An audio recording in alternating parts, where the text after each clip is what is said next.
Hello, my name is Ethan, and welcome back to another episode of Path of Exile Ritual League 3.13. In this episode, I'm going to be going over the upgrades and tips and tricks I recommend for you. Basically, the too long didn't watch, here you go. Here's all the little tips and secrets and upgrades I've done for the build, and then I'll go into more detail of what's happened. But basically, I'd like to start this one off with the most important thing. Ritual is really strong, guys. I highly recommend Ritual. You should really do it. Mapping is really strong. L can go easy peasy, and you just fucking print. So Ritual is really rewarding. Ritual gets better the further you go up in map tier and pushing the Atlas. For example, I've already found a Faded Connections and a bunch of other stuff. That's just the top of the top. Faded Connections 6x, sold it for 6x, easy peasy. Then we have Rico. He found a Badge of the Brotherhood. I found multiple tabulas. Like, Ritual just prints. I highly recommend doing your Ritual.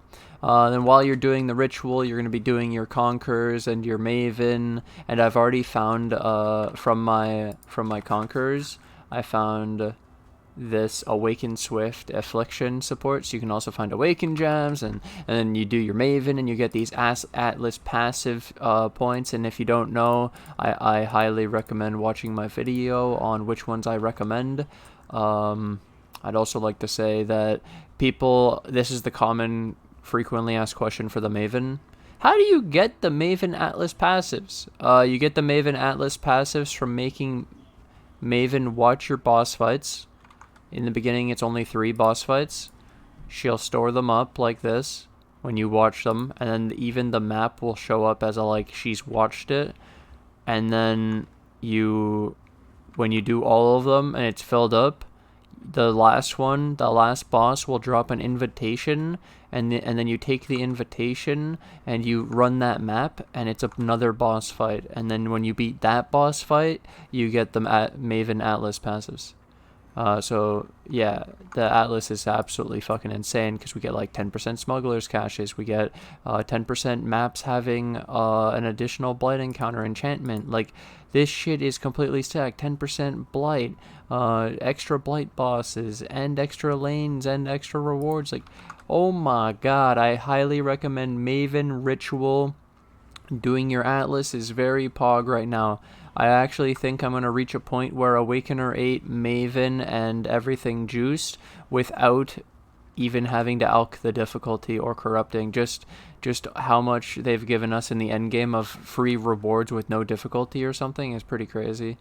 And then now, see, those are the main tips, right? Those are the tips for money making and progress. And heist is pretty good too. I highly recommend lockpicking, deception, basically only exclusively. I haven't really gotten into heist besides that though.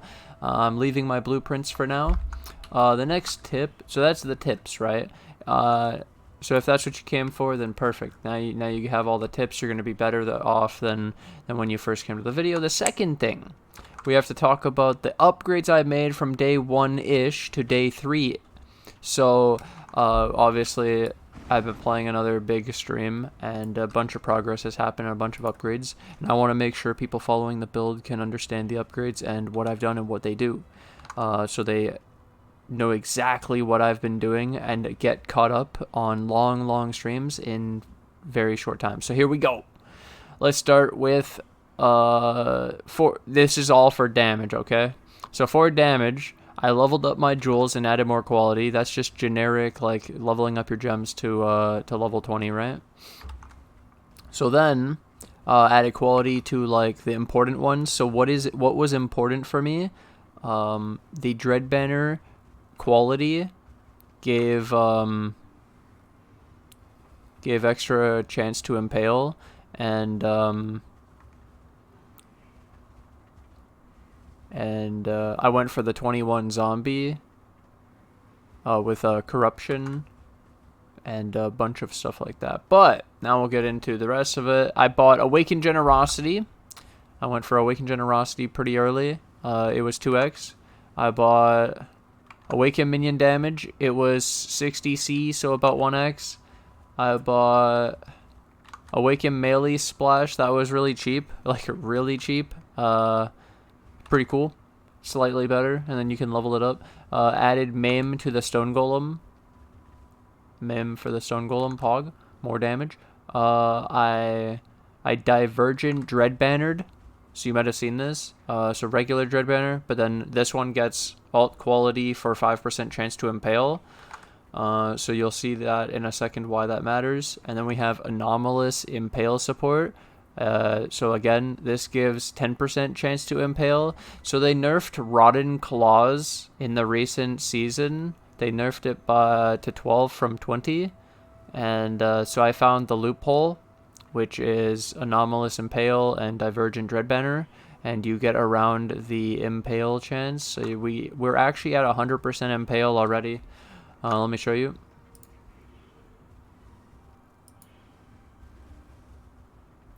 If you take out Rotting Claws, we're at 89. So we're actually at 101 with Rotting Claws right now. So we're barely over.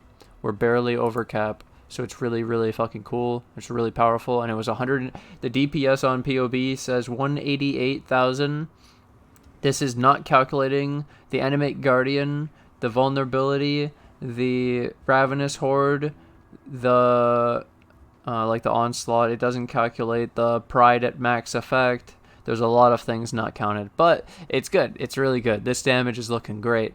So then I'll talk about the Skellies and when I use them. So right now I have Skellies in, and you saw the Skelly POB, and some people will be asking, Ethan, when do I use Skellies? When do I use zombies? When do I switch? Why are you still using Skellies?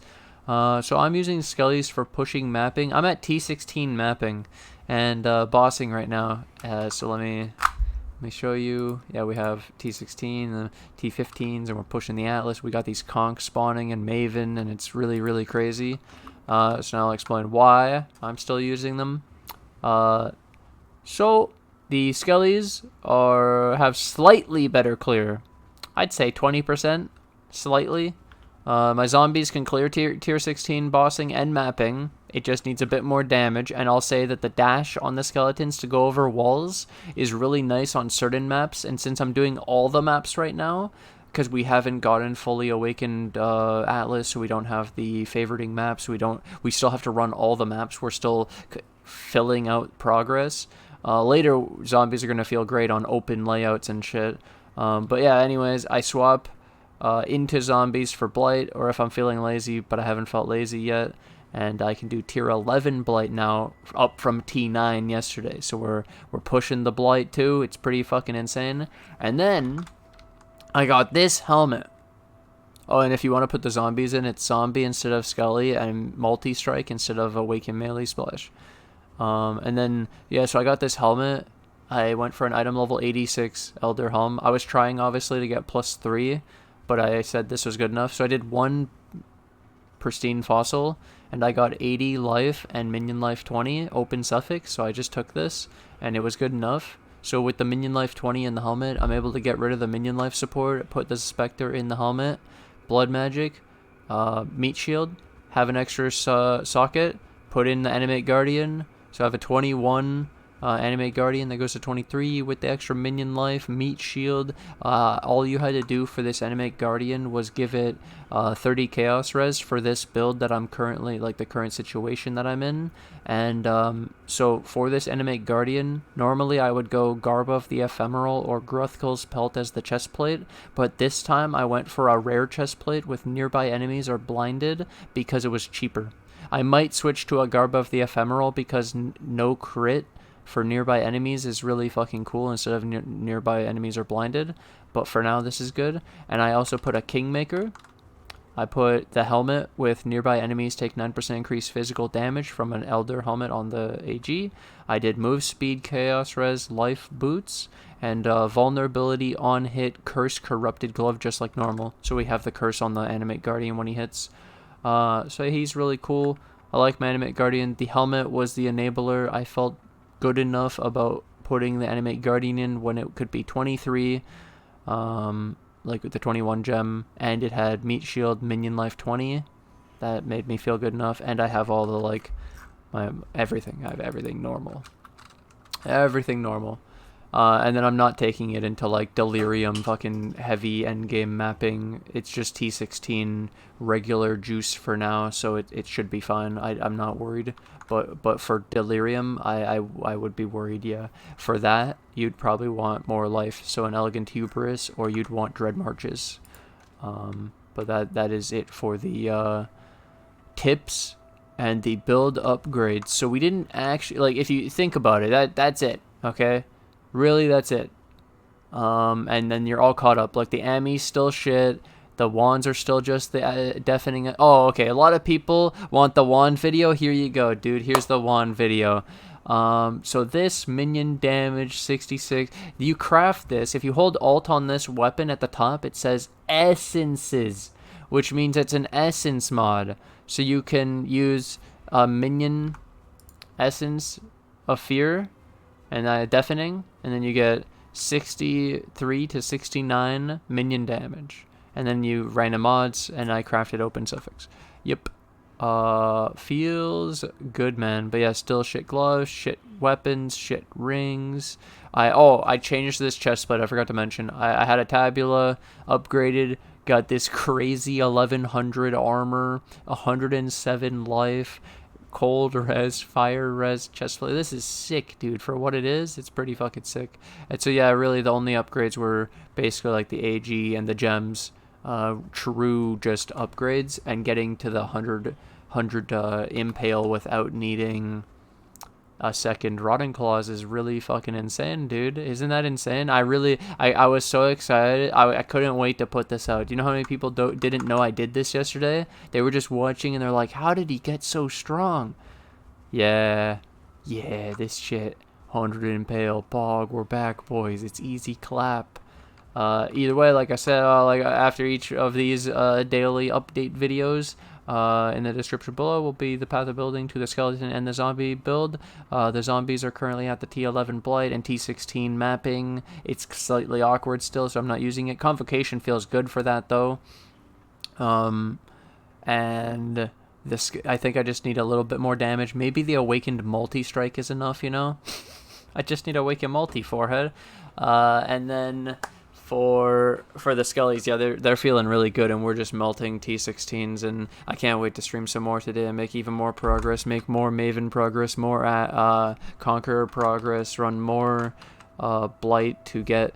I'm trying to get unveils right now so that I can get trigger craft, endurance, charge craft, there's a bunch. There's chance to avoid elemental ailments. There's a bunch of really good crafts from unveils that I need from June. So my best method for it has been doing Blight until I have a ton of these June missions, syndicate missions.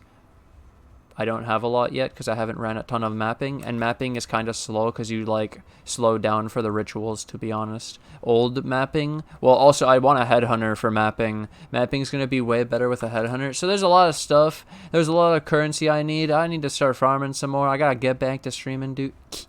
I hope this helps a lot of people though. I hope this brings people up to date with the gap between day 1-ish and day 3. Now we're coming upon day 4 today. This league is absolutely insane, and it's just the beginning. This is an endgame league, dude. I'm super excited. Hope you guys are too. I'm going to take this opportunity to thank my Patreon and my YouTube members who financially support the channel. I can't do this without you guys, so thank you guys for all the support, and thank you to anyone new who joins the Patreon or the YouTube members today, and I'll see you guys in the next episode. Bye!